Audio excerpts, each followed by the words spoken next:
Are you one of the 1% born with a silver spoon in your mouth? Sharon Horne-Ellstrom here, Supersize Your Business. And this is actually a silver spoon, and I was definitely not one of the 1% that was born with a silver spoon in my mouth. I was raised in a typical middle-class American family in the 1960s and 70s. And, you know, my dad came from very humble beginnings, actually super duper poor beginnings, and created everything that he provided for my sisters and I and my mom and our family through massive hard work and bootstrapping and simultaneously working both in a corporate America his whole career, as well as having many, many businesses on the side. I think that's where I got it. I guarantee that's where I got it from. So what does this idiom, this expression, born with a silver spoon in your mouth, mean? It, of course, means wealthy, very, very wealthy, as especially inherited wealth. And this, Peter Anthony, and I'm going to meet his last name, Motu or something, it's French, translated Don Quixote in 1719 into English. And that's where the expression born with a silver spoon in your mouth came from in English, and was first introduced in writing in English. I'm sure it was probably used before that. People said it, but he actually translated it from the French, Don Quixote. It was French.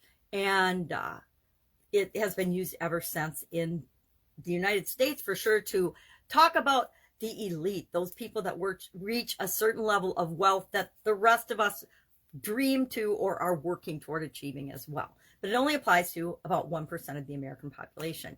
I'm not sure what the percentage is in other countries, but the concept is the same. And statistics tend to work across the board, right? The 80-20 rule is the 80-20 rule and the Pareto principle, because it applies to so many different things, and you can make it fit to so many different things. So what does this have to do with growing and building and supersizing our business? Well, with the thousands of businesses and business owners that I have worked with, I have yet to have a business owner that was born with a silver spoon in their mouth, that actually inherited money, was born rich, and is just out building businesses. And because those people don't go to get help from other people, they think differently. They already know and have a totally different mindset than the vast majority of us, right? They think differently. They don't. So what can we learn from that, right? Well, what do I have to think? What do I have to believe in order to create the business, to supersize the business that I want? So we can learn lessons from the nouveau rich, the super wealthy. But you'll find, and this is really interesting, my son and I were talking about this the other day, and a gentleman had bought, and I don't remember the car because I'm not a car person. My son would know. But he bought this super duper car that cost like $2.5 million because there's a club that only people that own that car can belong to. And he was a salesman, and he figured, hey, if I get this car, it's a great investment because they appreciate in value, but I also can use it to get in this club that has the super rich in it. And what he found when he got into that club is that no one who owned those cars actually owned businesses and worked. He wanted to work with these super duper big wealthy business owners, and it turns out they were all trust fund kids, trust fund people that owned the cars, and none of them actually had businesses or were working for a living. And I said to my son, well, that's a great lesson learned, because he thought that was a great strategy, and came to find out that that would not be a great strategy to work with those type of people, because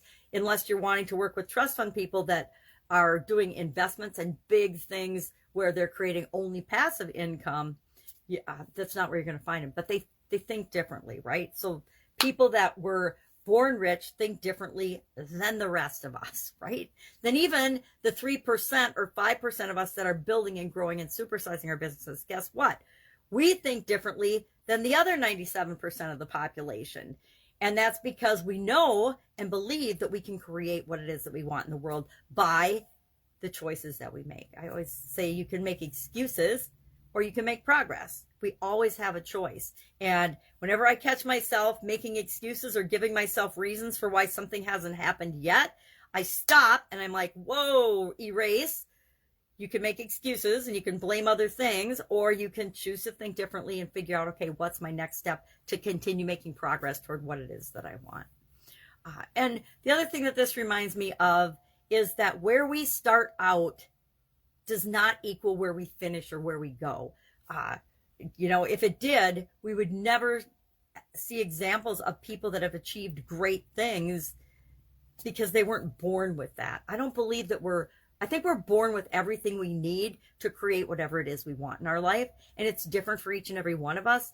And the vast majority of people will never create or do what, even a percentage of what they're capable of because they don't believe that they can. So that goes back to the think differently. Where you start isn't where you finish. And we can make excuses or we can make progress, but we always have a choice. And sometimes we'll do both, right? Sometimes we'll make an excuse for a while and we'll procrastinate, and then we'll realize that we're doing it and we'll say, no, next. And we'll do the next thing that we need to do to supersize and grow our business. So I would love to know, do you know any people that were born with a spoon in their mouth? I actually know some, but I'm not involved with them or their businesses, right? We all interact with all types of people on the planet. And so it's fun to see the different way that people think. And I'd say that's one thing that we want to study and learn from is and I think I asked this, what do I have to believe? What do I have to think in order to create whatever it is that I want in the world? All right, have an awesome day. Share in the comments below your experience with Born with a Silver Spoon in your mouth. And I will be with you tomorrow with another financial related idiom for this month. Just a few days left in the month. All right, have a great day.